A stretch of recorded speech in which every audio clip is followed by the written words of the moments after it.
We're heading into a very strange world.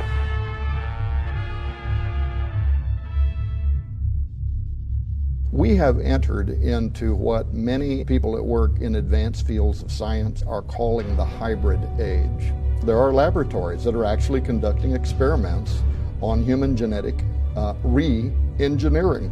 And when they use the term the hybrid age, what they're saying is that in the same way that we went through the agrarian age, the same way we went through the industrial age, the same way we are now in the information age, they're saying that in the hybrid age, what we have been doing with genetically modified crops, what we are and have been doing with genetically modified animals, we also are going to do to humans.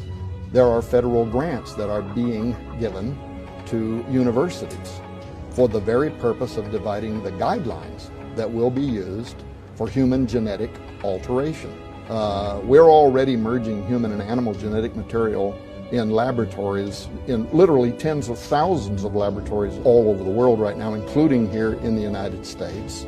We are blending pigs with human genetics, and we're creating humanized pigs for the purposes of what's called xenotransplantation, so they can create organs that may have enough human genetic material in it that they could then transplant it into a human and then not be rejected by our immune systems.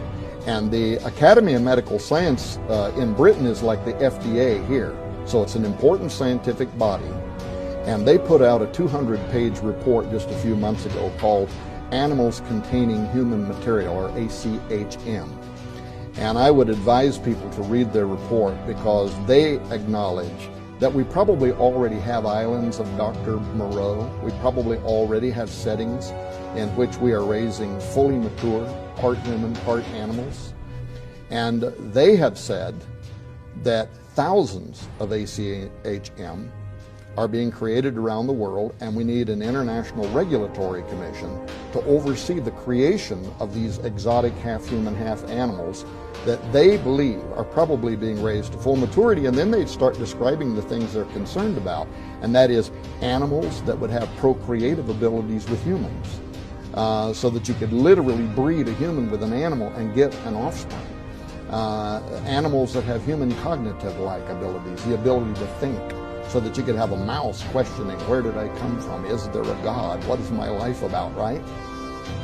In fact, there was a very intelligent scientist by the name of Ivan Balaban who worked at the McGill University in Montreal, Canada. Took the developing brains of embryonic chickens, and he genetically engineered it into the brains of embryonic quail. And then when that species was born, these chickens grew and started exhibiting the vocal trills and the head bobs of quail. What he was able to prove with that experiment is that very, very complex behavior patterns can be transferred from one species across species lines to another species through genetic engineering.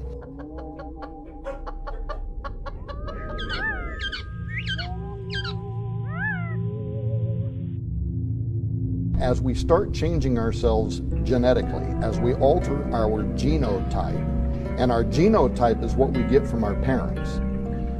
It is the blueprint that makes us what we are. You're born to two human parents, you have that genotype, therefore you don't become a monkey. You become a human, you have the blueprint.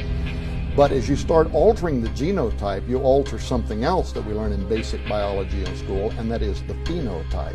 Phenotype is how your genotype is expressed, meaning the way you walk, the way you look, your human characteristics, right? Your persona, the fact that you're bipedal. That's the phenotypic expression of your genotypic makeup. And what the Department of Defense is literally saying is that as we start altering soldiers on the battlefield in terms of their genotype, they're going to begin expressing alterations in their phenotype. They're going to walk different, they're going to think different, they're going to look different. In the near future, will we have crime scenes where a serial rapist who is part wolf has conducted some type of criminal activity, and it would fall plumb outside of everything we know today about profiling. There are think tanks today, military strategists, who are very, very concerned. I mentioned the Jasons earlier. They're one of numerous groups that are writing white papers for our military talking about the dangers of the near future that cannot be avoided because the technology is already here and it's already being developed around the world. And that's actually the largest, number one policy think tank in the world, talking about things like near future genetically engineered humans that will be sufficiently different than you and I, so as that you cannot assume that they would be protected by the Constitution, which was written for humans as we know them. In fact, it's based on biblical ideas that we have a creator and that our rights are protected as a result of that divine act. They're actually trying to create the legalese around this question right now in order to assure that near future genetically altered humans will be protected by the U.S. Constitution and the Bill of Rights, because that cannot yet be assumed depending on how much they are altered genetically. What they're saying is that forms of humanity in the near future will be created, and we are their creators, not God. A man of science who sought to create a man after his own image without reckoning upon God.